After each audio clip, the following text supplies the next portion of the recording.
Okay, start recording. All right, now I'm going to share again. So let's imagine that your department is hosting an art contest, a Martin Luther King Jr. Day art contest. And the theme of this year's art contest is create an MLK Day poster, and it's for children ages 6 to 17. So imagine that you need to build a web page about this contest.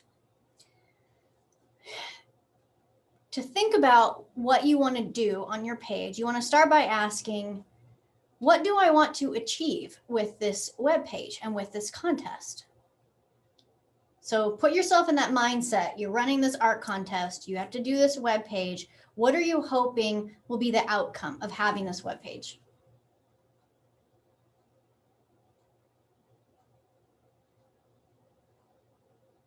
This is a real question for you.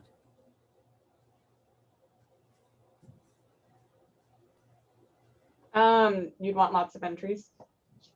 Yes, I think so.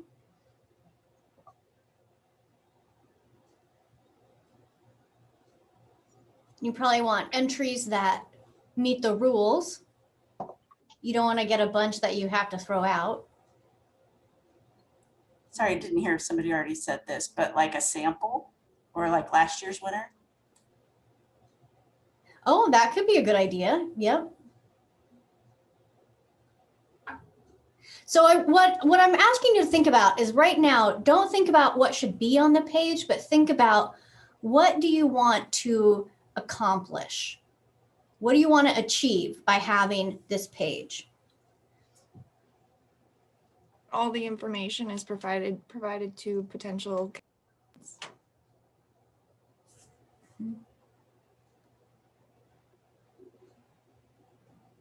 Yep, you want to have the right information given to the right people so you can get the right kind of participation. So who do you think is your primary audience for this art contest? Probably parents.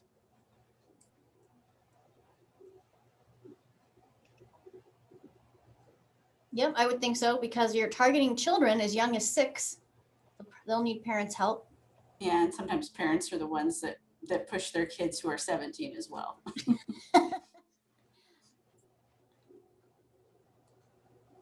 Yep, how about teachers? You want teachers to get their students to do it. Right, that sounds good. And then maybe even some children who are old enough to see this and participate. And community members, make it shareable. So the reason we're thinking about it in this way is to get you in the mindset of thinking about when you're building a website, not to just jump into the system and start plugging things in, but really think about what are you trying to accomplish with this page? What outcome do you want to have? Who are you targeting, your visitors? And once you do that, then the next step is to think about, when you think about your primary audience, think about their personas and their conversations. What questions are they going to ask when they come to this site? Or when they come to this page? Imagine you are someone you are a parent and you want your child to enter this art contest. What questions are you going to have about it? Is there a prize? I think that's a good question. Yeah.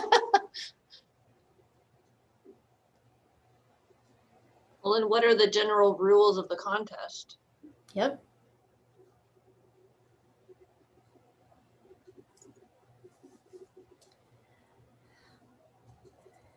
Yep. So who's eligible? Who can enter? What can I win? When is the deadline? How do I turn it in? Thinking about all of those questions. So once you think of what all of those questions are, then put them in order and what you think will be asked first, or what's going to be asked most commonly. And then develop answers to those questions. And then that's what you need to put on the page. On your page, you need to have answers to those questions. So what I want you to do starting now is get logged in to, and I'll leave this up, get logged in to the Dev Umbraco and build this web page.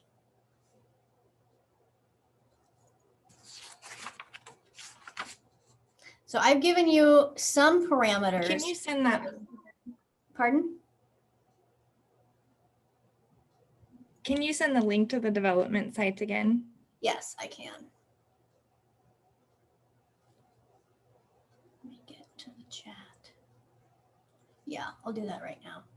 So what I want you to do is, using the guidelines that I've given here, develop your page. And if you come up with a question that is not answered with what I've given you here, you can make up the answer. For example, I don't have anything here that says what the prize is. So if that's a question you want to answer, then you can make up the answer.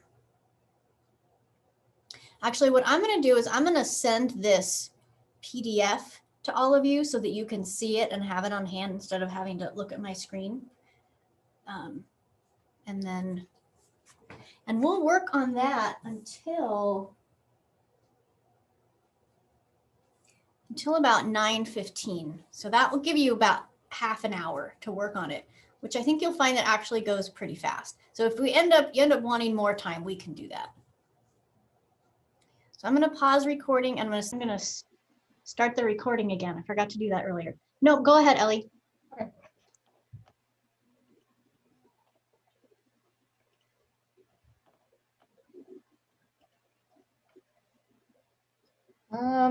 Okay, so mine's kind of plain Jane simple, but I just had the little, I already forgot the name of this type of, the leading paragraph. And I figured the biggest thing is just to know how to get your entry in. And then I put some contest information, and then I couldn't really think of what to put here, but I felt like this was something that would look good. So I tried to throw down some information tailored to each group. It's kind of all the same information, but yeah, that's pretty much it. And then I tried to put some other contact information up here. But I left mine pretty open. You just had to, it just had to be about Martin Luther King Jr. Day, and you had to submit it electronically. And you could be between 6 and 17. But yeah. All right, what do you all see here that is in keeping with our web design principles?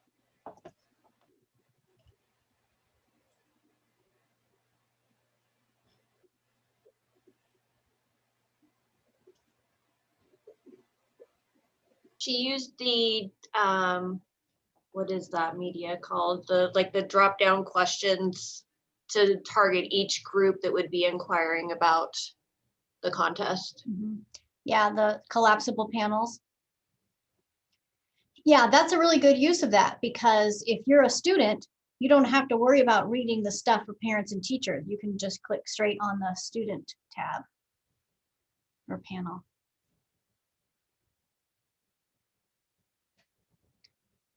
I like the bullet points.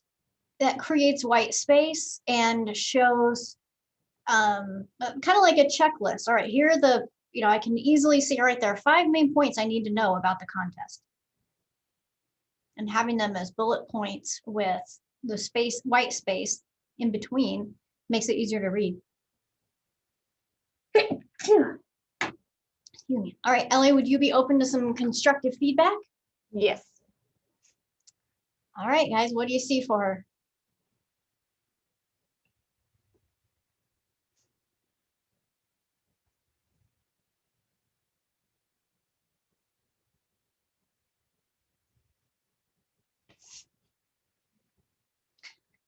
I only have 2 real suggestions for this. One is you're using a lot of passive voice. So the contest will end. The poster should. Anytime you're saying should or must, that's passive voice. So you could rewrite these similar to what Stephanie did of who can enter, children 6 to 17 years old. When does the contest end? and have the date. And this may be something that I didn't show you, or maybe you just didn't have time to do it, but where you have that to submit the entries, and I think Dawn, you had a little bit of that too, where you had what looked like you wanted to make it a hyperlink, but you hadn't done it yet. Do you all know how to do that? How to make that email address a hyperlink? Or do you want me to show you? So why don't we, can you go into your editor, Ellie, and let's take a look at that. Oops, nope, not there. Is there any way to move this black bar? Because my tab is hidden underneath it. Oh, hang on. What bar? There we go. You know when you share your screen and you get that black bar Oh. on the top and it blocks all your. There we go. Okay. Yeah, so detail into that heading. Oh, now the reason you couldn't do it here is because you're using the heading feature for this. So you would, to make that a hyperlink, that needs to be either a lead paragraph or a rich text.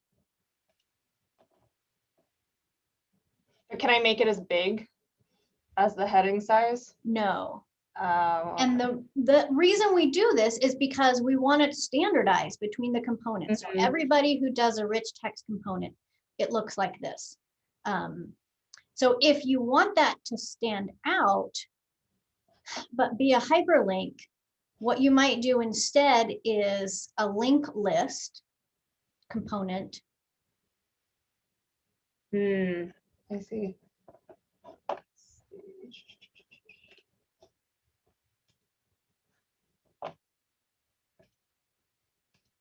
Oh, okay, then you would put it here.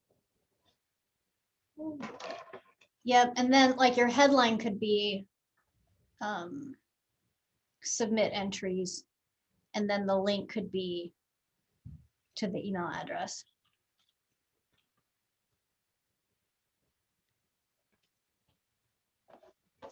I already forgot what I put my fake email address down, but that makes It's sense. all right, just, yeah, go ahead and do add. Let's see if this will work. Go ahead and do add and then choose external link. And then you would just put in mail to,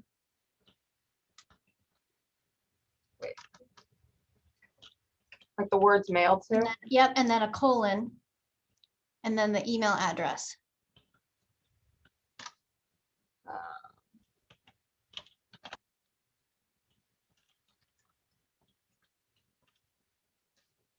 Let's see if that will work. I don't know if it'll. Oh, I don't know.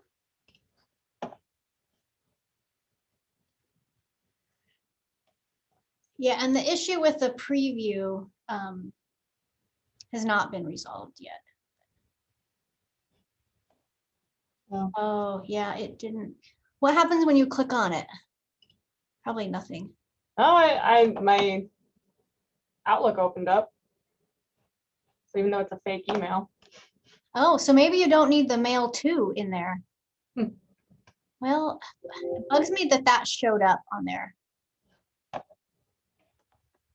So as you can see, there will need to be some trial and error. But anytime you do put an email address like that on your page, you want to make sure that you make it a hyperlink, that you use a component that makes it a hyperlink. Because imagine somebody is looking at that page on their phone and they're going to want to be able to click on that and have it open an email to them.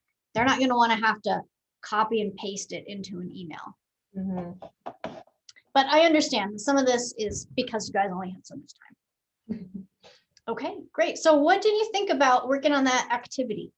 What was your confidence level as you started and as you worked through it? Surprisingly high compared to how I feel with the other Umbraco. Good, and after only half a day of training. Yeah, and the other website is just really frustrating because I want to do something and it's just not very user friendly. So this was fun. Good. Anybody else?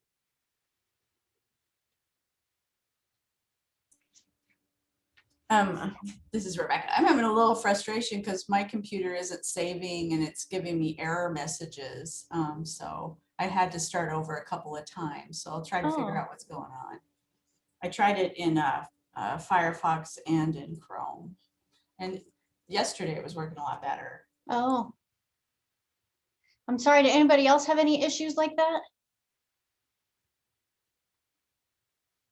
I haven't been in it yet today. Okay. All right, well.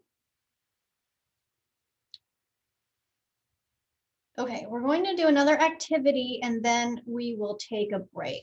So we're going to move into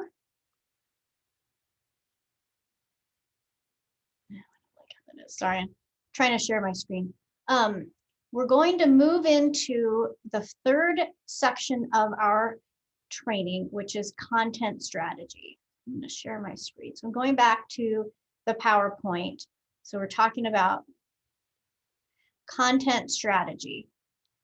And I'm not playing the slideshow because it takes up my whole screen and that bugs me. So you're going to see the behind the scenes of this PowerPoint. But I'm going to ask you to meditate for a moment on James Bond. Clever and tough as he is, he'd be mincemeat if not for the hyper-competent support team that stands behind him. When he needs to chase a villain, the team summons an Aston Martin DB5. When he's poisoned by a beautiful woman with dubious connections, the team offers the antidote in a spring-loaded space-age infusion device. The team does not talk down to him or waste his time. It anticipates his needs, but does not offer him everything he might ever need all the time. And this is what I want you to think of with your website.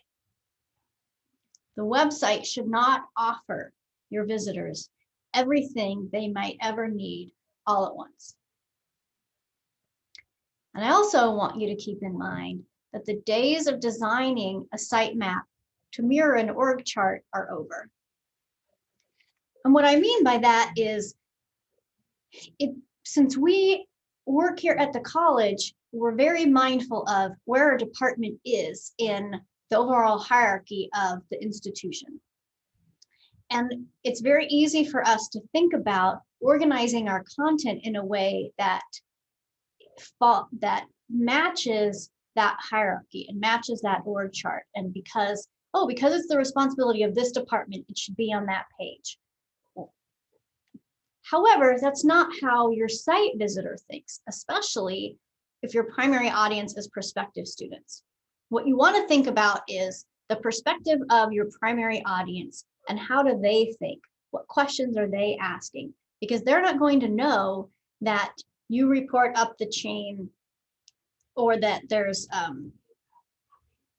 certain person in your department is responsible for this area, so it needs to be on that page, and something separate needs to be another page because somebody else is in charge of that. You want to think about how does the content fit together from the perspective of the visitor and the visitor's questions.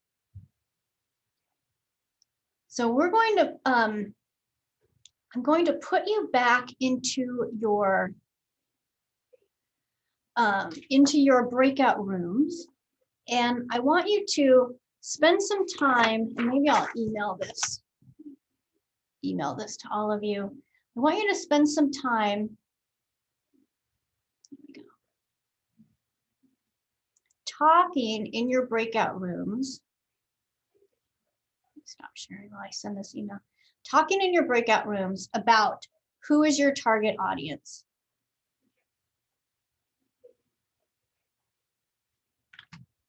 Okay, so I just sent all of you that, and I'll share again while I finish with the instructions. So spend some time thinking about who is your target audience.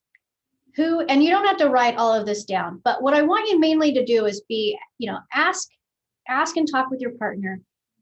How would you categorize people how do the people who you think will visit your website, how do they identify themselves? Are they students, prospective students, community members, parents? And then rank them. Who's your primary audience? And this can be really tough to pick just one, but I want you to try to narrow in on just one. And then also think about the mission of your department, or whatever page you're responsible for. Whom are you serving? And what are they trying to accomplish by coming to your site? And then think about the kinds of the feedback loops you're familiar with in your area.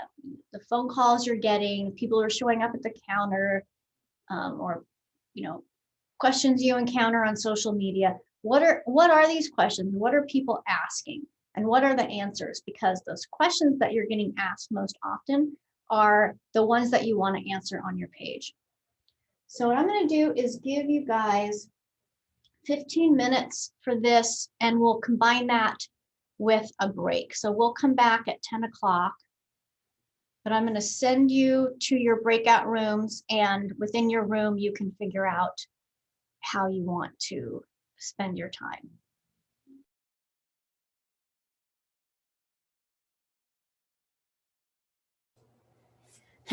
As I was saying, welcome back, everyone. I have resumed recording, and I'm not going to have you share out what you talked about with your teams. The information that you talked about and that you thought about is really just for your own benefit to keep in mind as you're working on your sites.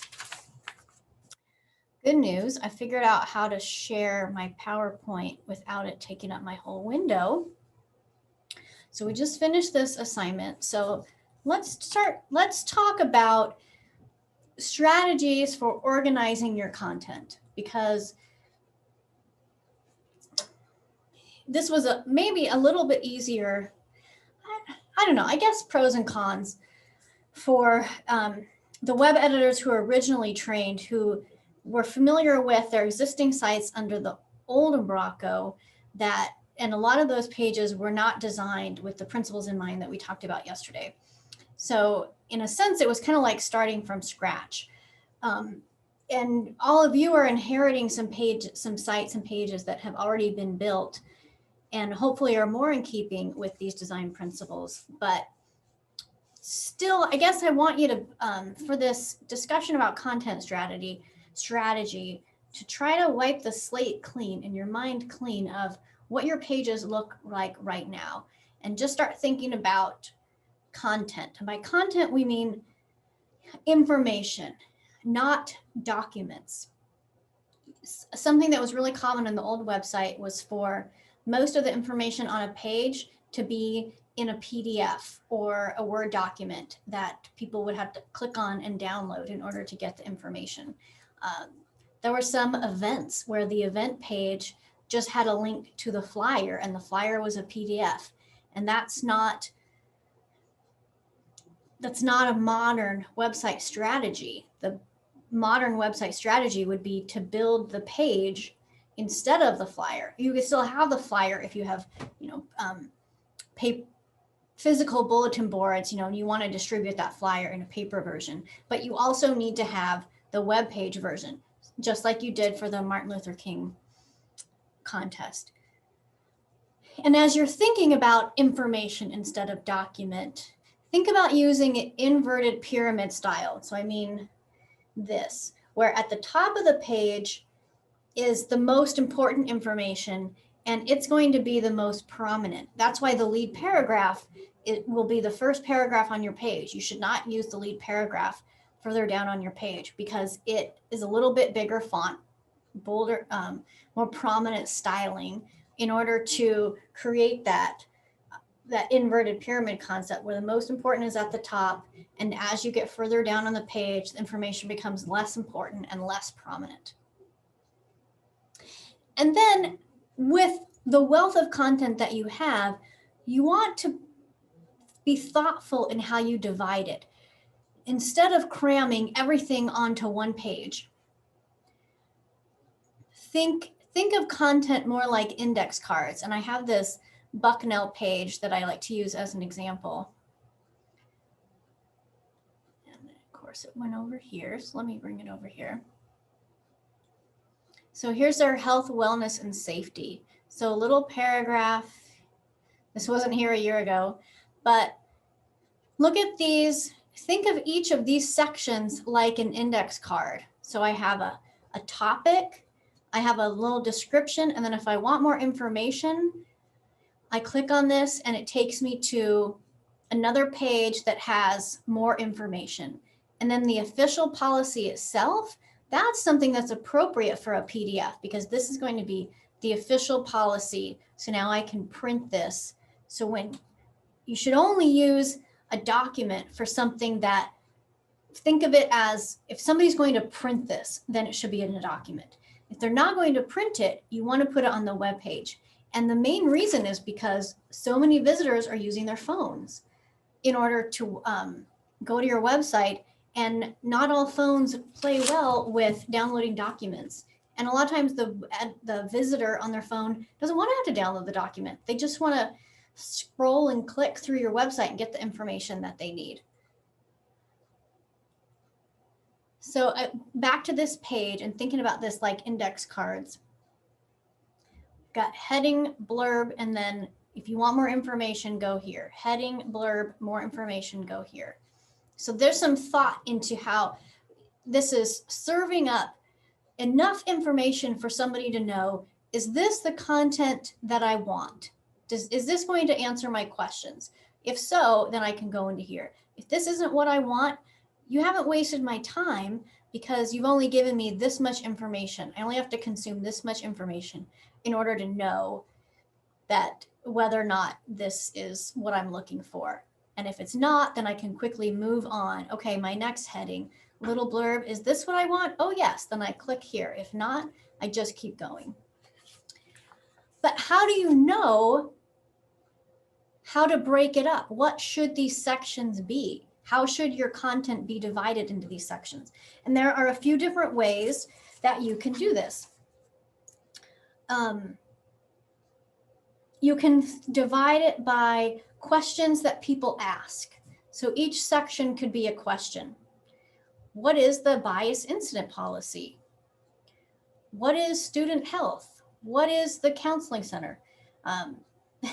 These aren't, so as you know how we approached the contest with thinking of what are the questions people are going to ask and then coming up with the answers. So that's one way to approach content. Another way is to divide it by personas or by categories of people. And one of you did that on your page with those panels. So this could be for students, for staff, for parents. Another common way of dividing content is by the topic or the task. If there are a series of tasks that need to be done, or it's related topics like this page, we're on health, wellness, and safety. So these are just various topics under that category of health, wellness, and safety. So that's how they're broken out. Another way to organize your content is by sequence or by timing. Is this what you do first? And then this is what you do next. And this is what you do third. That can be a way to organize your content. And I guess one thing I want to point out is that why this design works on a website is because if you think about looking at this on your phone and you want to skim and grab the information you need, with being able to drill down to get more details, but able to skip past it if it's not what you want, that is how people interact with websites in a digital world. That's how we interact with information in a digital world. If this were all spelled out on this page and I just had to scroll endlessly to get that information, that can make sense in a paper world where you have a binder that you can flip through, and you can go back and forth, but that doesn't work in a digital world.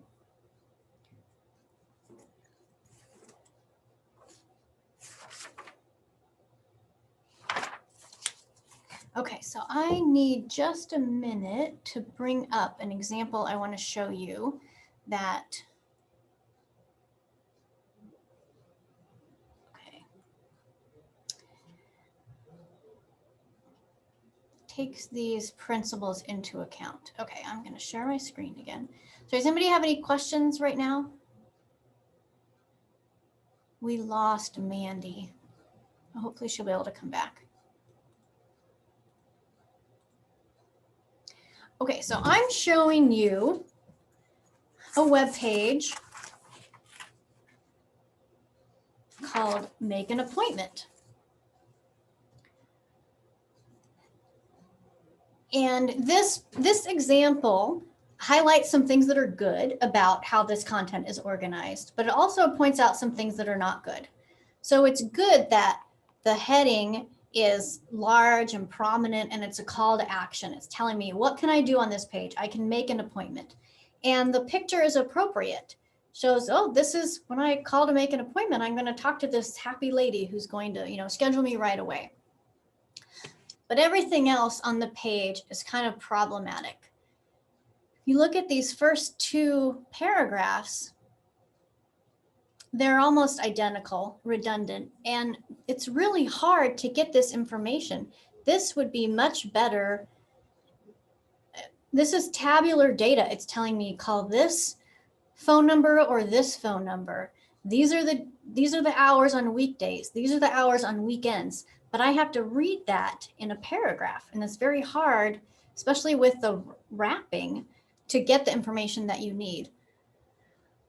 And then the last paragraph has the most critical information, because the last paragraph is about offering same day or short notice appointments.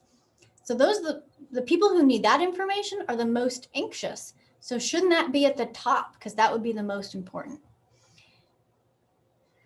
And you just have to take their word for it that the clinic link doesn't take you to the information that you need. So this is a great example of a page that is full of really rich and important content, but it's not organized and displayed in a way that facilitates somebody getting the answers to their questions. So you want to see the makeover of this page. So here's the makeover. Notice already there's more white space. There's less text. We still have this make an appointment, this call to action at the top, but now we have underneath it smaller level headings. So there are two different ways to make an appointment. Make an appointment with a doctor, nurse practitioner, blah, blah, blah. Or do you need an appointment for another day? That is later on. Because if you don't need your appointment today, that's less important information. So it can be down at the bottom. So if you need to see someone today, see, these are hyperlinks. These clinics can arrange same day or short notice appointments. So call that clinic. So you would click on that and go to that information. If you need an appointment for another day, okay, here's how to call us and here are the hours. And then there's a nice list of the 3 different places you can go for an appointment. And it describes what they are. UW Medical Center includes these 2 other places. So this is a good example of where the information, a sentence and a paragraph are not necessarily the best vehicles for conveying the information.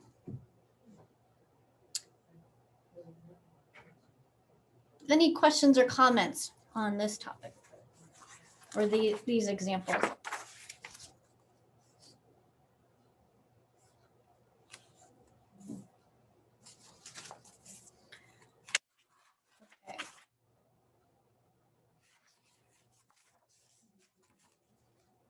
Okay, I'm going to go back to the PowerPoint.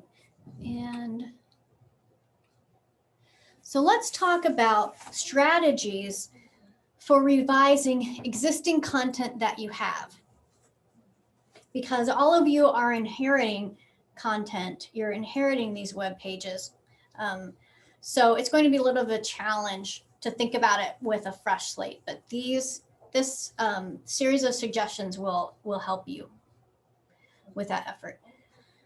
First, kind of mentally, you want to set aside the content you already have on the topic so you can rethink your topic and strategy without being biased about how it's already set up.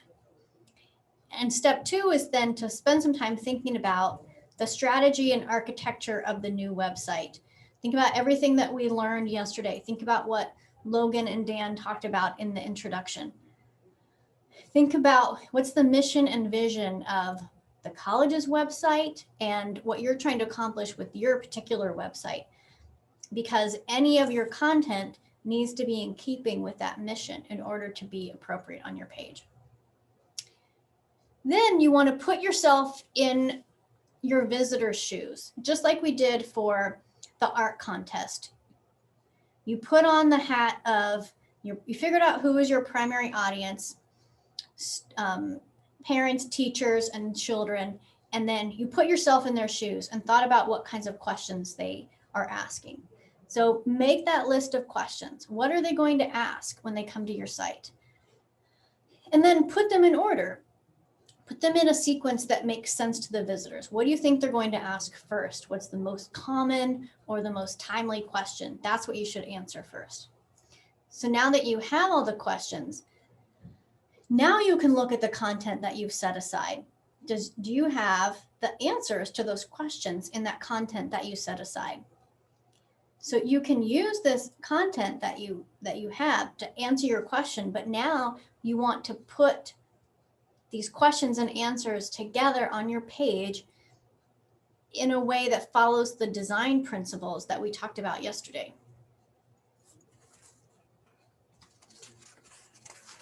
So once you've come up with your list of questions, you've answered all of your questions, do you have any content that's left over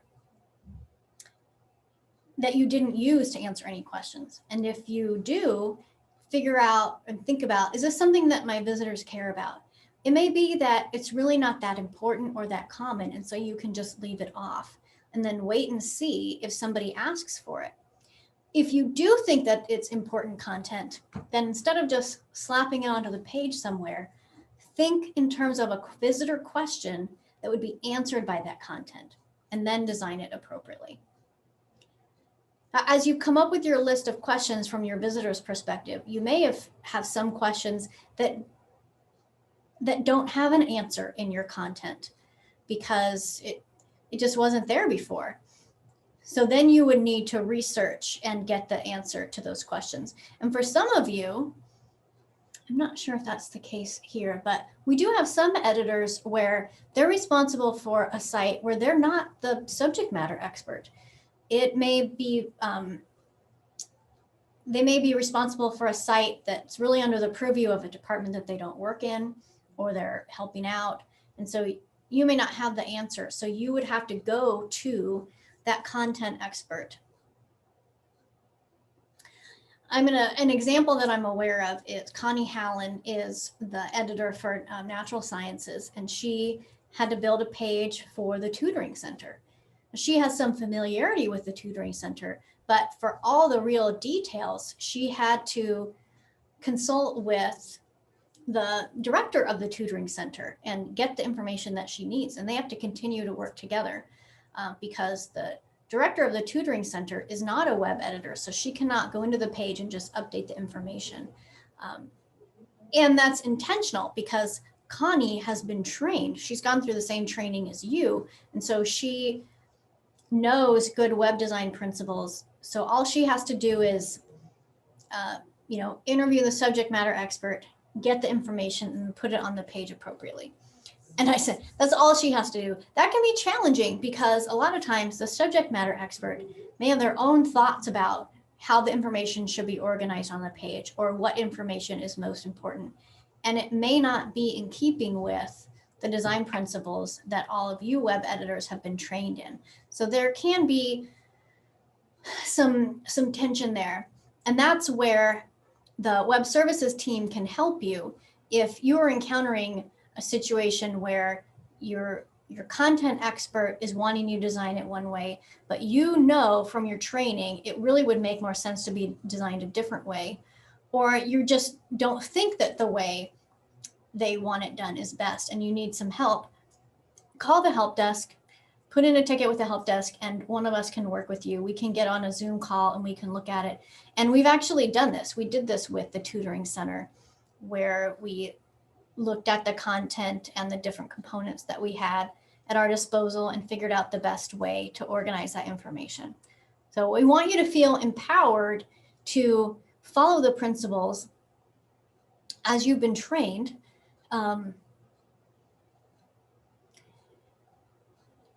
and not like you have to design it a certain way under pressure from somebody who hasn't been trained. So it's, you know, we have to work together. It's not all black and white, but we in the web, on the web team, the web project team can help you in those situations. Okay, once you have your content organized on your page, of course you want to proofread, you want to double check it. Does the flow of information make sense? Are the answers clear? Are you using your site visitors' words? And actually, by the time you get to step 9, you may be too close to the content to really be objective. And this is where your partner, your backup, can come in handy, because your backup partner is going to have access to your site. So you could just say, I'm trying to think who. Okay, so Dawn, your partner is Danny. So you could say, Danny, I've just built this page and I think it looks good, but could you take a look at it and give me your feedback? Does the flow make sense? And get some feedback from somebody else who's been trained. And you may also want to take a step back, take a few days away from looking at the page so you can kind of clear your mind and then come back to it and take a look and find out if the flow makes sense. And then remember, if you have any leftover content that your visitors don't care about, or that they're not going to need, just throw it away. You do not have to include it on your page. And by throw away, I mean you can save it somewhere in case it comes up. But just because it was on your site before, or just because it's on your site now, doesn't mean that it has to stay there. In one of our first training sessions last year, one of the new web editors is Diana Higgins in purchasing. And she talked about how she'd been living in a small house and recently built a bigger house on the same property. And it was the first time in her life that she was able to move at her own pace and bring things up from the smaller house to the bigger house when she needed them. And she didn't move everything all at once. She started by moving what she thought she was going to need in order to live in the new house, and just kind of left everything else behind. And then as the days went on, if there were things she needed that she had left behind, she went back and got them. And she said that she was going to take that same approach to building her new website, that on the old site, it was so full of information, she was sure that they didn't all need it. She was going to focus on what's the most important, what's the most common, and set that up, and still have this other content accessible if she needed it, but wait and see if people are asking, wait and see what's missing, and then bring over those pieces as she identifies what's missing and what's needed. So I like to conclude with this quote from one of the books that I consulted in putting together this training, from Ginny Reddish in Letting Go of the Words. To remember that the web is about what people want and need to know. It's not about saying all there is to say on a topic. I think this is such a hard concept in academia to think about. It's hard to think about limiting the information we're putting out there to just what the people need at that moment, instead of trying to provide everything. But in reality, you're doing a better service to your visitors by serving them up smaller bits of information in a sequence that makes sense, instead of just dumping everything on them at once and making them sift through it. Does anybody have any questions?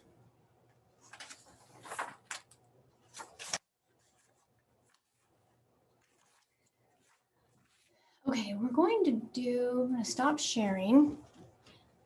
We're going to do one more activity. And this one you're going to do on your own. And I'm going to send you, I just sent you an email with a Word document that is a website questionnaire.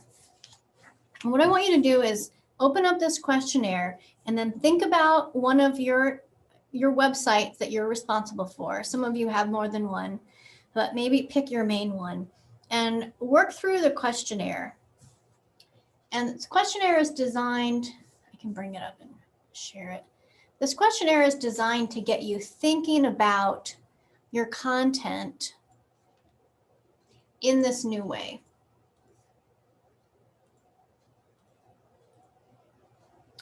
And it has the top of it has some main lessons to remember. Your website should act like a phone, not a filing cabinet. Think about how visitors skim and scan to get their content. Just think that visitors to your site are self-centered. They have their own question and needs in mind, and they just want to get it answered as quickly and easily as possible and then move on with their lives. So that's what you want to deliver to them.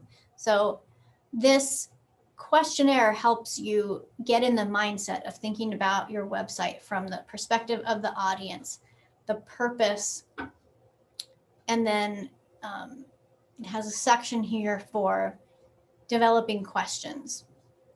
What questions does your audience have coming to your site? And what are the answers? And then is this something that should be on the homepage, or should it be in a lower level page? Or is it something that should be in a downloadable PDF? Again, if it's something that somebody's going to print, like an official policy, or a form, that's appropriate for a PDF. Otherwise, it really should be something that you design on the page. So you don't have to complete this whole thing in the time that I'm giving you, but I want to give you some time to think about your own sites within this context. I'm going to stop sharing, and as I look at our timing, we're actually pretty close to being on time.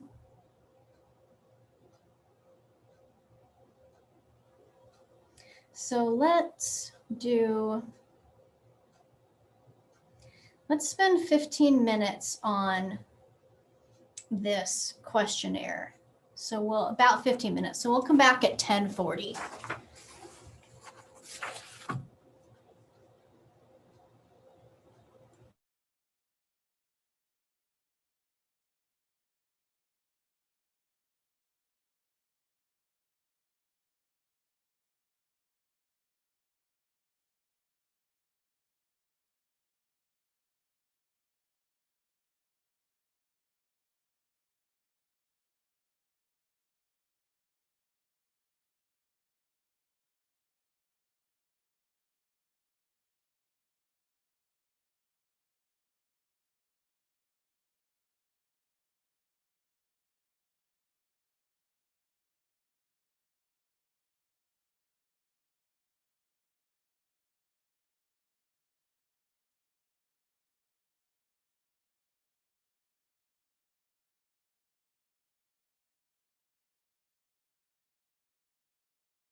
Recording again. Now I'll share. So let's talk about some final words of advice on page design. You've probably noticed I'm saying a lot of the same things over and over, and that's intentional to really try to emphasize it with you. You want to design your page for scanning, not reading. So really think about somebody who's going through on their phone and just skimming through the information. They're not going on there to read a book. So ways you can assist your editors or assist your visitors to scan, to design your page so that it's scanning and answer their questions. So use conventions. And what that means is use standards that they've come to expect, like having the most important information at the top. Contact information is in its place. Only underline something that's a hyperlink. You also want to create visual hierarchies. So use nesting or an evolution from large text to smaller text. So this helps create a visual hierarchy. And we have an example here in this one. So here's a heading. Here's some information. And this is smaller font than this. So you know this is a subtopic of this. That's what we mean by a visual hierarchy. And remember our guidelines for headings and using short paragraphs and short sentences. And there are different kinds of noise on a web page that you want to try to avoid. Think back to that Gates and Fences site that we looked at yesterday. So shouting on a page is the result of failing to decide what is most important on your page. If everything on your page is bolded or in all caps or with exclamation points, or if it all looks the same, users can be either overwhelmed if it's too much, everything's emphasized too much, or underwhelmed if it's all just plain and all looks the same. And then your users won't know what's the most important information, and they won't be able to zero in on that particular piece of information that they need. Another type of noise on a page is disorganization. If you have stuff strewn everywhere on a page, that's disorganized. That's going to be noise to the visitor. It's going to be confusing to them, and they're not going to stay on your page. They're going to give up on getting that information. They're going to leave. If you can group it logically, then they're going to stay and they'll be able to make their way through your content to get what they need. The final type of noise on a page is just clutter, having too much stuff on the page. If you just put everything on a page, it's going to overwhelm the user. You want to get rid of anything that doesn't make a real contribution. And come back, always keep coming back to this approach of having a heading, a little blurb, and then a link to go get more information. A heading, a blurb, a little link to get more information. And actually our teaser components are a great way to create, really this is like a teaser. So you can create a teaser on your page to one of your other pages that creates this same kind of experience of having the title, a little blurb, and then a link to go get more information. One option, I'm going to have to get logged in to show this to you, is that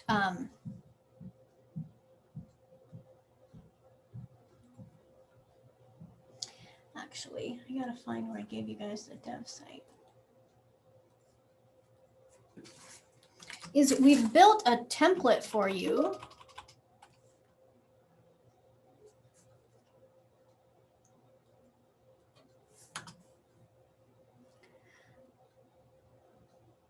Is that not working? I gave you guys the wrong link, didn't I, to get into Dev?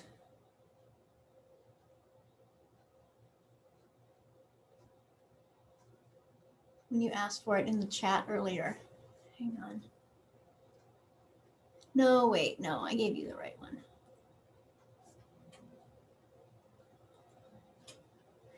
Okay, because what we have for you is a homepage template. So this will be somewhat useful to you. Again, most of you are inheriting sites that have already been built. But if you want to be able to not start from scratch as you're building a new page and see a good practice for what a home page should look like, we have the template that you can add. And it, now that I'm thinking about it, I think it might not even be in the dev site because I haven't seen it yet. Let's say, I want to add, yeah, it's not in here. So what I'm going to do is I'm going to go into production and show it to you.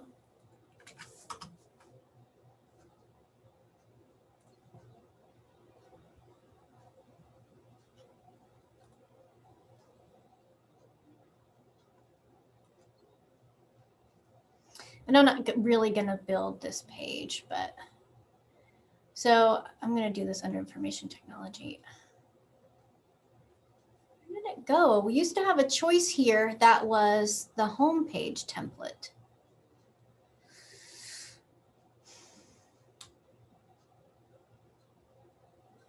Well, I hope it's not gone. Okay, well, I'm going to have to make a note of that and figure out why it's not there.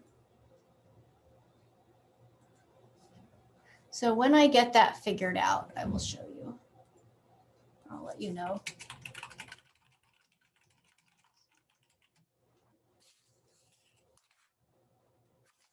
Okay, and then back to presentation. And then final thought on page design, remember to use plenty of headings, keep your paragraphs short, and then use bulleted lists for anything that would have been separated by commas or semicolons, or if you just have even just a series of instructions or a series of very short statements that go together in a sequence. Putting them in a bullet point format is going to assist your reader. It's going to create that white space, create that visual sense of this is a checklist or this is a series of information, and it's just going to make it easier for them to get the information they need. I really hope you guys are still out there. You haven't said anything for a long time. I'm still here. Okay.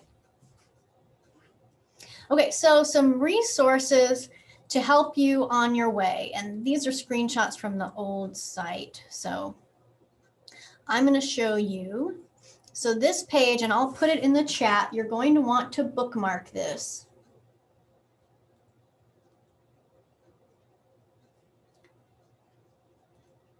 Okay, let me hang on, get to the chat. Okay, so I just put it in the chat.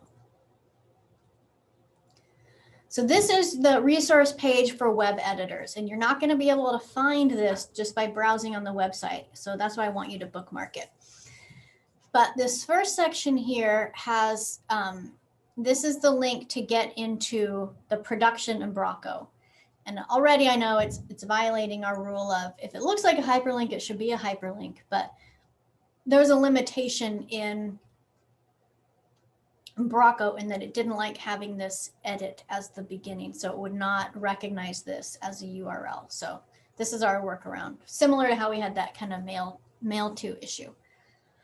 So remember, if you have any questions or any issues you need help, we want you to go to the help desk. So we have the email address or where you can submit a ticket, because there are a number of us on the IT staff who can help you. And depending on what your question is, we want to get you the right resource. And I guess I could tell you, Courtney and I help with a lot of troubleshooting and design questions. We also have Alex Ball. He's our Canvas administrator, but he also is fully trained as a web editor and has helped with some of the back-end administration. And so he can help as well. In fact, he's been the editor, Mandy, for you've worked with him. He's been the interim editor for the workforce training site while we were waiting for Mandy to get trained. And then we have Dan White, our webmaster, but we save him for the real serious break fix issues. So you may get to work with any one of us. So this link here is the list of all the web editors and what pages they're assigned. And I think I mentioned yesterday, you all won't see your names in this list yet because I was waiting for training to update you. But you can see these tabs down at the bottom for the Drews, Student Affairs, Finance and Admin, and then Provost. So you can find your name in here. And so, for example, Mandy, your name is going to go in here.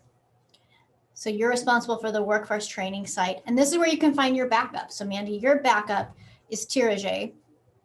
So she will have access to your site. So I'll let you know when I've updated that. Okay. Make a note about that. Okay, we used to have, before we went live, we were having workshops almost every week, and it was just this Zoom room was open for a couple of hours every week, and you could just drop in anytime and get some help. We're not doing those on a regular basis now because the pages are mostly fully developed, and it's just about maintaining them now. But I'm planning to have one follow-up workshop just with this group to kind of touch base with you on how it's been going since you've gotten access to the production site and if you're having any concerns. We have a number of workshops that we've already recorded that you can benefit from, things that go into a little bit more detail than we're able to here, like how to build a great homepage. If you're responsible for a division site that needs to use that program finder that I showed you, this talks about that. There's a good web writing recorded workshop. There's one that's all about teasers. I would really recommend that you do that because the teaser is a really, really powerful component. And then we have one about searchability and shareability. I'm actually going to teach you some of that today. If you recall, searchability means configuring your site so that it can be properly found by a search engine based on keywords and hopefully be at the top of the list. And shareability is configuring your site so that it shows up the way you want it to when somebody shares it in social media. I mentioned yesterday that you do have the ability in the new Umbraco to create forms, and they should be intended for if you're not collecting PII, if you are just, very simple form. I'm not going to get into the details of the instructions here, but you can watch this video on creating forms. And actually, none of you have permission right now to create forms. So if your site has, it's a special permission that we have to give to you, and we don't give it to just anybody because most editors are not using forms. But if your site has a form or you anticipate that you need a form, then please put in a help desk ticket and we'll give you that permissions. And then the final recorded workshop is on how to set up the faculty and staff directory on your page. And what I mean by that is, every employee got instructions for setting up their own profile, but this particular recorded webinar tells you how to set up this component on your page. So this is something that you're going to be responsible for. And it may actually, instead of watching the recording, it may be easier for you to ask your partner to show you. So that's an option for you. All right, we have links to a couple of aspirational websites. We've been using Bucknell throughout the training, but Hamilton University is another one that you can look at. All right, how do they have their international programs information set up? How do they have information for international students? For example, Rebecca, if you want to get some inspiration there. Yeah. And then we have a number of resources for you. Weber State, and hopefully they will always keep this up, has this page on how to write for the web. And if you go through this, you'll see a lot of a lot of suggestions are very similar to what we talked about yesterday. Here's that Hemingway app that we used yesterday. Here's the recorded introductions from Logan and Dan. Here's the training presentation, the PowerPoint that we've been using. This is the training manual for the Embraco component. So hopefully you were following along with that yesterday when we were learning Embraco. And this is the full complete manual. This one is just a quick reference guide. This might be one you keep printed or keep it handy to consult quickly, where this one is going to be is a lot more comprehensive. Here is the website questionnaire that I emailed to you today. So you can use this, you know, download as many of these as you want to work on for your different sites. Now this tool, the Wave tool, this helps you determine how well your page complies with accessibility requirements. So the way you use that tool is you just copy the URL for your page. So I'm copying URL and then paste it in here into the tool and hit return. And then it's going to come back with an assessment of how well this page will be read by a screen reader. Anything up in the header, you can ignore because you don't have any control over that. So this is telling me I have 7 errors on the page, 2 contrast errors, 5 alerts. So we're really looking for here are errors. Again, these things you're not going to be able to have any control over because they're in the heading. But as we scroll down here, all right, so here's image alternative text is not present. So this picture, I'm missing alt text for this picture in my teaser. So that's a problem. The screen reader is not going to be able to read. It's just going to say unknown image when it gets to this instead of 3 students walking outside on campus. Looks like we're missing it here as well and here.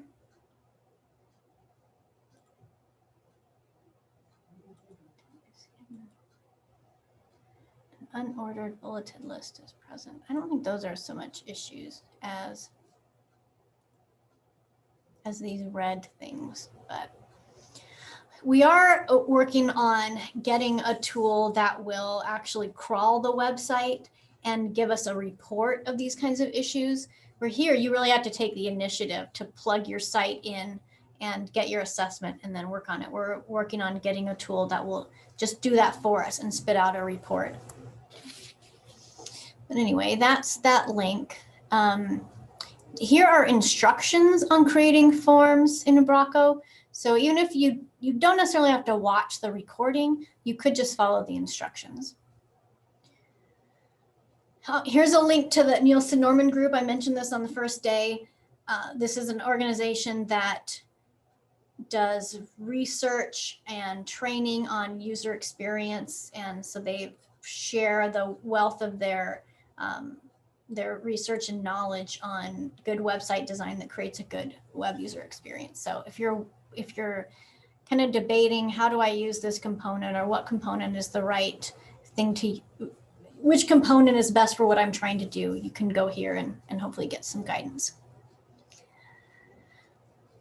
This you don't have to worry about. This is when we were, well, actually, still couldn't hurt. The intent of this peer review checklist was when we were developing all this pages and sites before we went live, we did a series of reviews of all of the sites in order to make sure that they were ready to go for go live and that everything was done properly. And this was a checklist that we wanted people to complete before we did their review. And so it can be a good checklist for you to make sure these are the most important rules that we want your site to be following. So we required the editors to perform this checklist for their partners' sites. So have you checked for grammar and spelling errors? Are you using jargon? Are you using active voice? Is your text broken up into useful sections? Are your images relevant? So this is actually a really good resource in identifying what are the most important rules to follow in your pages. Okay, this link right here, this is a link to the instructions that every employee to set up their own profile. And then this is the instructions for you to set up this staff directory section. So I know some people are more visual and hands-on and will probably prefer to watch the workshop and see it done in real time. Other people would prefer to read about it and follow the instructions. So we have both of those options for you. And then this final section seems to be getting longer, but we've received requests from editors for components that don't exist yet in the Umbraco editor that they would like us to add. And so we've been keeping track of that. Oh, look, here's that one. I forgot about this. So this is an issue that we found before. So when we weren't able to set up that mail to link. Oh, and here's one that's done. Okay. Any questions about this information?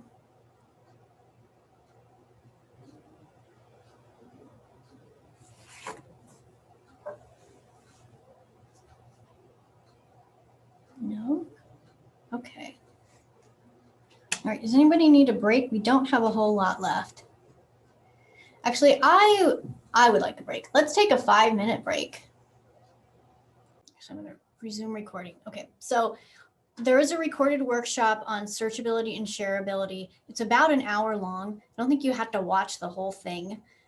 Probably maybe half of that time is the actual instructions, and the rest of it is probably working with those who were in the workshop on setting up theirs.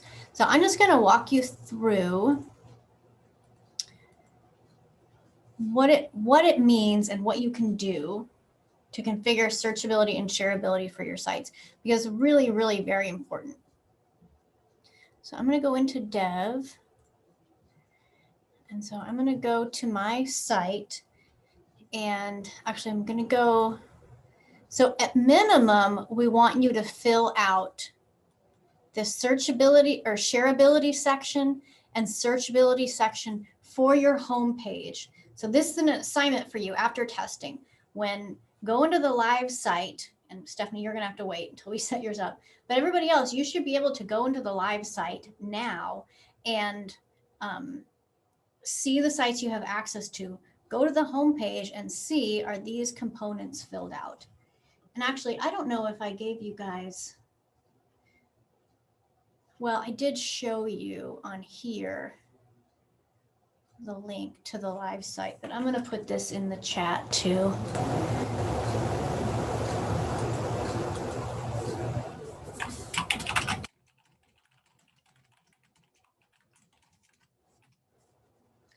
So just put in the chat the link to the Live Umbraco site. So that's where you can go to actually get to your live pages.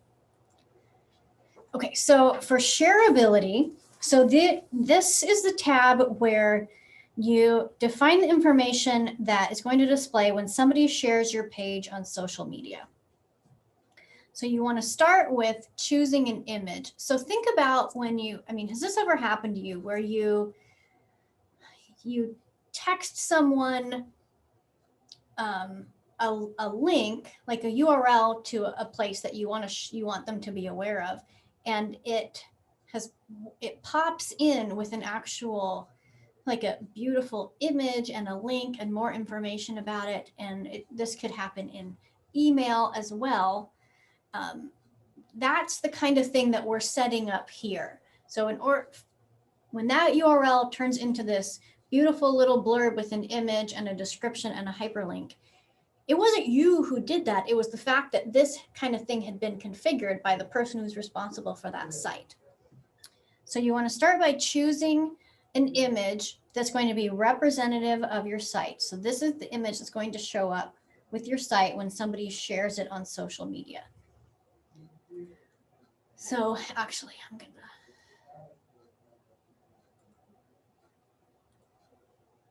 just gonna pick a random picture. Okay.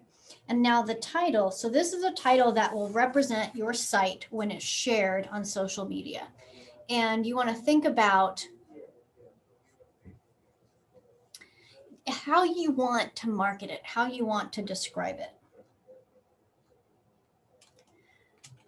But this, I guess this title should really indicate, it should really be the quintessential representation of what your page is. So I'm just going to call it Celeste Test, since that's what it is.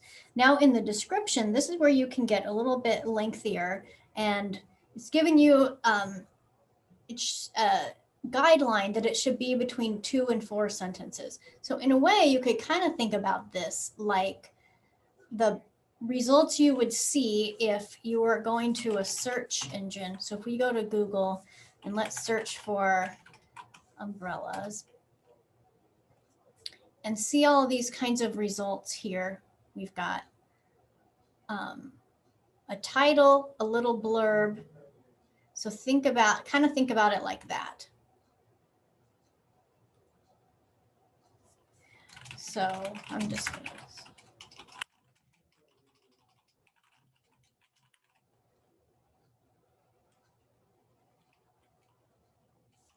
And actually, here is where you may want to, again, kind of speak to the user. So it might be better if we use an example of somebody's page. So let's use workforce training at LC State. So here's where you could say, are you interested? I'm just going to make this up in a career.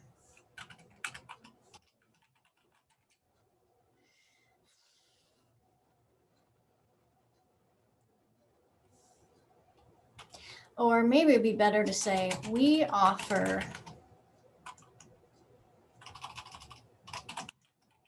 workforce development classes ranging from,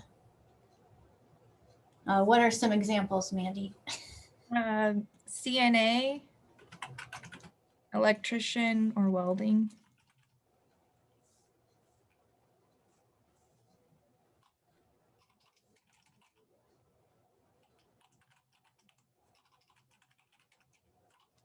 Spell it right.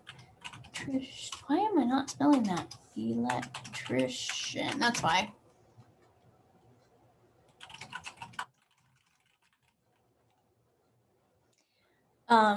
Maybe you want to say classes cost from, let's say, $50 to $500. You know, what's the top information?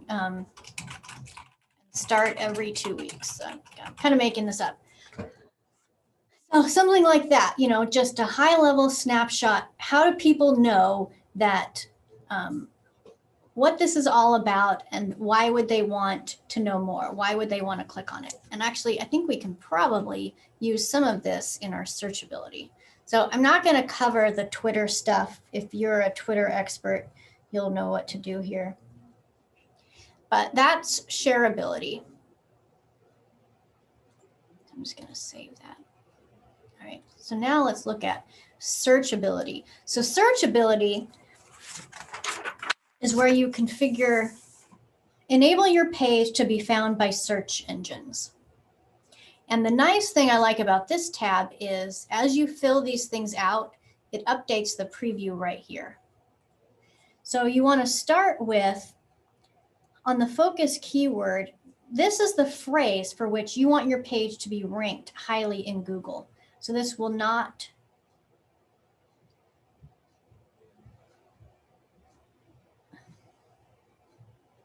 this keyword doesn't show up on your page or in the search results for the page, but is kind of the link between your page and keywords that people type in when they're searching. So let's say and I don't know if workforce training workforce may not be the right word. So this is when you want to start thinking about your site visitors' words. What kinds of words are they using when they are looking for what you have to offer? No, do you have any ideas, Mandy? Is a workforce actually a common term? It is, or career training is another one. Skill developments. Okay, so let's go with career training. Okay, and then the SEO title, this is going to be the first line of your page in the search results. So that's what's going to pop up here. And notice that Lewis Clark State is already in there. So I'm not going to have to put that in here. So I am actually going to say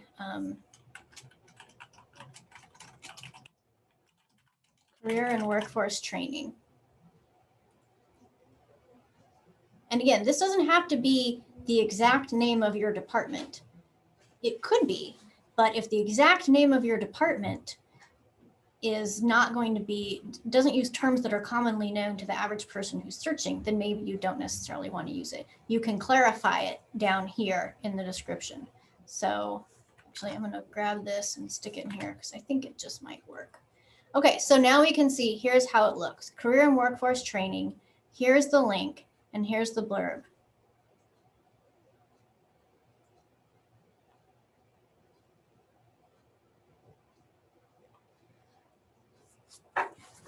So this description should be some descriptive lines for your page in the search results. And then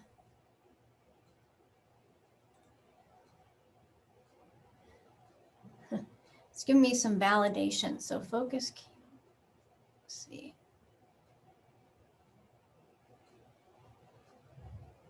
So one thing it's telling me is that I've used words in here that I have not used in here. So if somebody were to search on career training and they get this, it's not going to match. So I'm going to add it here.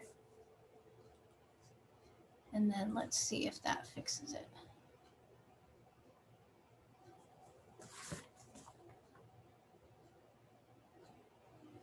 Now that I think about it, I think the validation does not work in dev because this isn't live.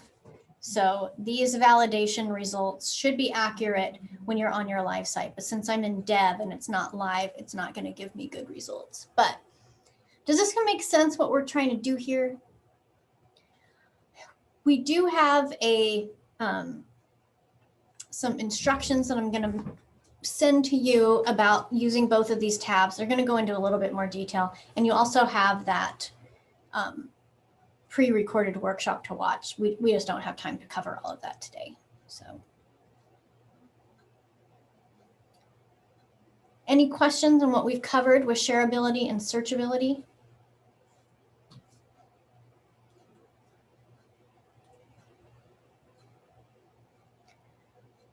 Actually, this is production. I was going to go in and let's just take a look at what is in here for workforce training. All right, so shareability has not been filled out for workforce training, nor has searchability. So that was probably due to a gap in editors there, but let's just see.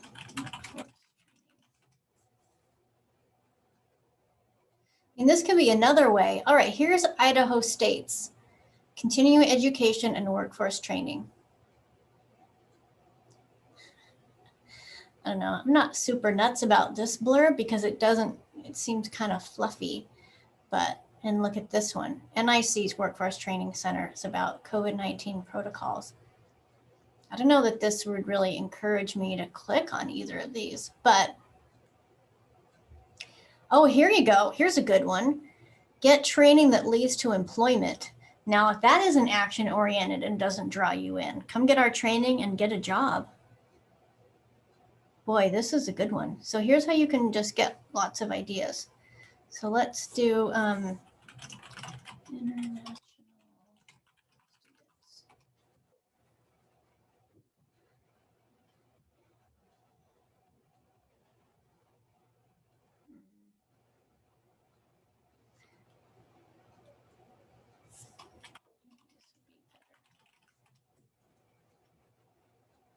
I'm just trying to think of search tools that might pop up with results that would be similar to what you guys are trying to do. Okay, here we go. So UMass Amherst has international education.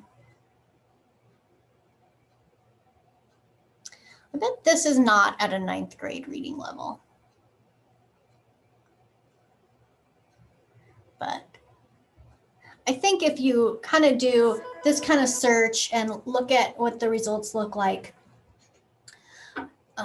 you'll get some good ideas for how to fill yours out. Yeah, I think we changed our site a lot to make it easier to read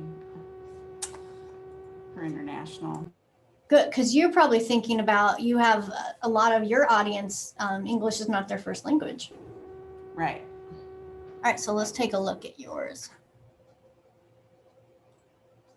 All right, you have it filled out. You have a nice image here, international programs.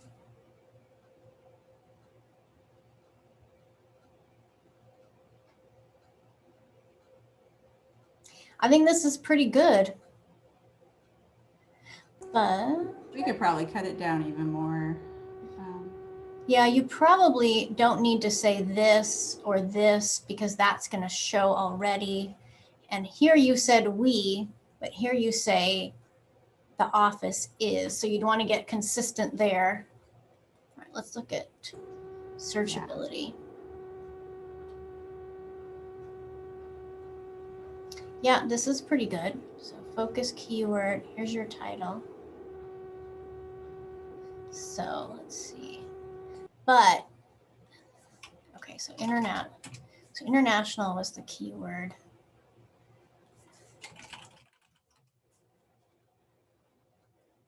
Let's see if we show up. Oh, we've got University of Idaho. Now, we may be not ranking as highly right now because we're so new. You know, our site was new, but. All right, so it looks like international programs is a pretty common title.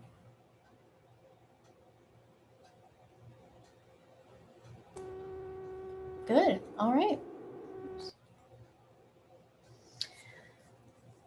Okay, well that actually just about concludes our training. I just want to leave you with some final thoughts. Get a little outdated actually. What to do next is, it's very different. I think what I would recommend that you do next is spend some time looking at the sites you're responsible for and how they're designed right now. I mean, you have this fresh perspective. You've just been trained. You haven't been working on these sites, and you can kind of look at them with a new critical eye. And if the person you're taking over from is still here, maybe spend some time with that person, understanding their thought process and why they organize it the way they did. And maybe they have some things that they wish they had had time to do differently, or, you know, based on the experience of having it live for a couple of months now, things that they've realized that they would like to do differently. And that may be something that you can implement.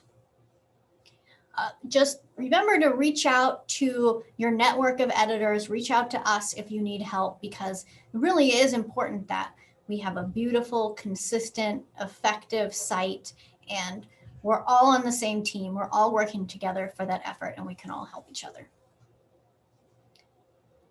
Anybody have any final questions or comments? I just wanted to say thank you for doing this. You're It was really welcome. comprehensive. I learned a lot. Well, you're welcome. Yeah, it's been great, and I'm eager to get on there and start looking at it through different eyes, I guess. Good. That's what we like to hear. Well, I appreciate the time. I know this is a big chunk out of 2 days for you to spend to this, but I think now you can see the importance of everything that we've covered. Absolutely. All right. Well, I'm going to let you guys go early. Thank you for all your contributions today. Awesome. Thank you so much.